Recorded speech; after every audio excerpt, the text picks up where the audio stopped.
We at RPM are unashamed fans of the Audi A4 Avant.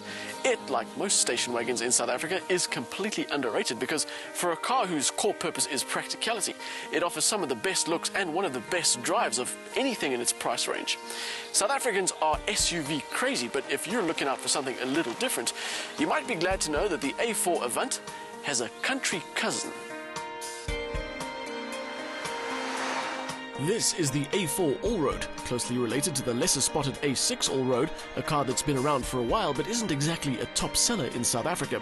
Very simply, this is an ordinary A4 Avant that's been tweaked and adjusted to give it a bit more ability when it comes to the path less travelled.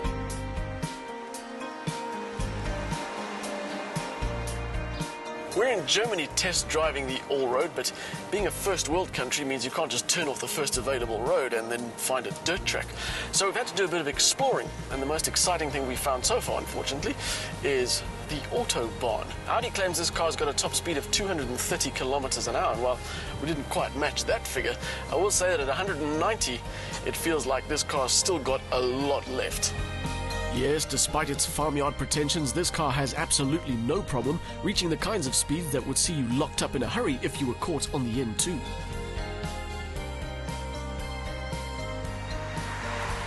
The A4 Allroad is first and foremost a road machine. Given the space both physically and within the law, it'll do a good job of impressing those who see the higher end of the speedometer as a goal rather than something to avoid. It's not endowed with massive acceleration, but given the space, it'll impress with the ease with which it reaches higher than average speeds.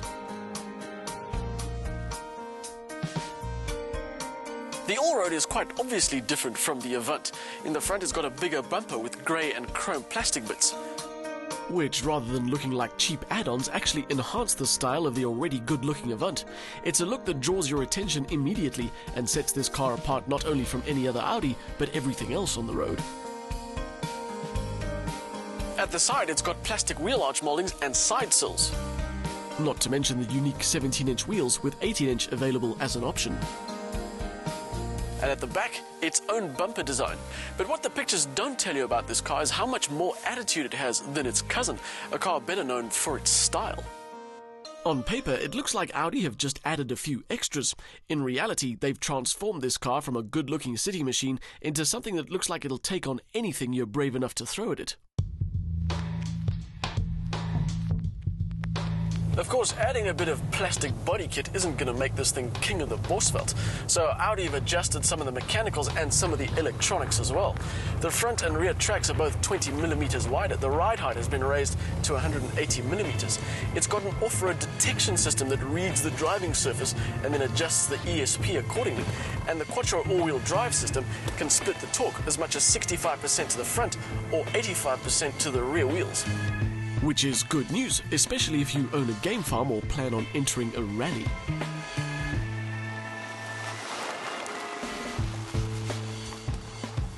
Of course, if you actually own a game farm or you're planning to enter a rally, perhaps the beige interior with their light inserts aren't the best idea. But there is some real practicality in here.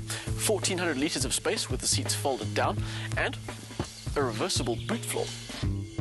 On the German spec list, this automated tailgate, the telescopic aluminium load securing rod you can see there, and that impressive boot floor are all optional. And they're also fairly simple additions to add to the already practical setup of the A4 Avant.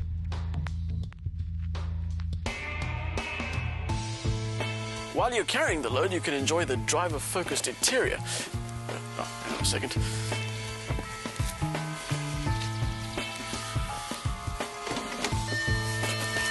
As I was saying, everything in here feels right. It falls to hand perfectly. The materials and the build quality are all typically Audi, and the MMI system is still the best driver interface system on the market. Although using the onboard navigation during our drive did raise an interesting question. Manufacturers' inbuilt nav systems are good from the point of view they integrate seamlessly with the rest of the car. They're operated using familiar controls, and the graphics are all similarly familiar. But they're expensive, and they aren't updated as often as the plug-in systems from companies like Garmin or TomTom. Personally, I'd go with the in-car system, but that's because I hate the idea of sticking something to the windscreen and having messy cables all over the dashboard.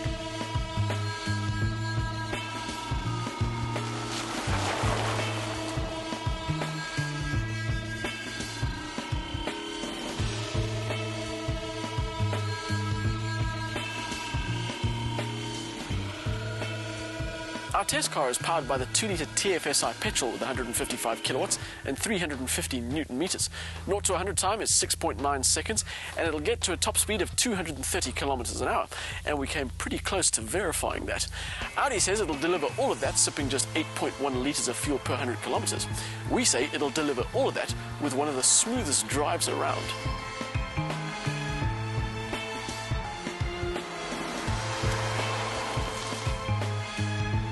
The amazing thing is that even here in Germany, where we're driving on the wrong side of the road and you're constantly concentrating on where the corners of the car are and where the traffic's coming from and changing gear with the wrong hand, the A4 Avant genes just shine through because this car is so easy to drive.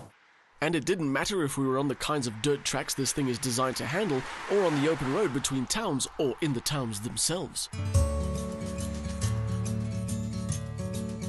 The A4 Allroad remained composed and responsive, smooth and enjoyable, and it even manages to be responsible.